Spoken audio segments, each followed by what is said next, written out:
बेवजह घर से निकलने की जरूरत क्या है? मौत से आंख मिलाने की जरूरत क्या है? जिंदगी बहुत कीमती है, इसे संभाल के रख। कब्रगाहों को सजाने की जरूरत क्या है? सबको मालूम है बाहर की हवा है कातिल। यूं ही कातिल से उलझने की जरूरत क्या है? दिल बहलाने के लिए घर में वजह है काफी। यूं ही गलियों में भटकने की जरूरत क्या है? पूरे परिवार की सुरक्षा आपकी समझदारी है। अभी बहुत उम्र बाकी है सैर सपाटे के लिए, इतनी जल्दी घबराने की जरूरत क्या है?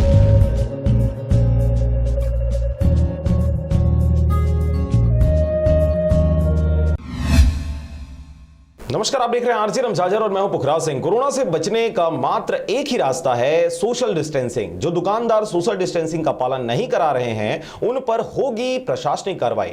इसी बीच 2 मेडिकल स्टोर को मिला नोटिस, देखिए पूरी रिपोर्ट। रायगढ़ कलेक्टर यशवंत कुमार के निर्देश में खाद्य एवं औषधि प्रशासन विभाग के उप संचालक ने भारत सरकार द्वारा जारी एडवाइजरी के अनुसार रायगढ़ के एमजी रोड स्थित विकास मेडिकल स्टोर के प्रोपाइटर सूरज प्रकाश सालूजा एवं ढीमरपुर चौक रायगढ़ के विजय मेडिकल स्टोर के मेडिकोच के प्रोपाइटर पिंकी अग्रवाल को अपने दुकान के बाहर ग्राहकों के बीच सोशल डिस्टेंसिंग का पालन नहीं करने पर नोटिस जारी किया। उक्त मेडिकल स्टोर को 3 दिवस के भीतर अपना स्पष्टीकरण प्रस्तुत करने को कहा, अन्यथा उनके विरुद्ध एक पक्षी कार्रवाई की जाएगी जिसके लिए वे स्वयं जिम्मेदार होंगे। रायगढ़ से ब्यूरो रिपोर्ट आरजे रमजाजर।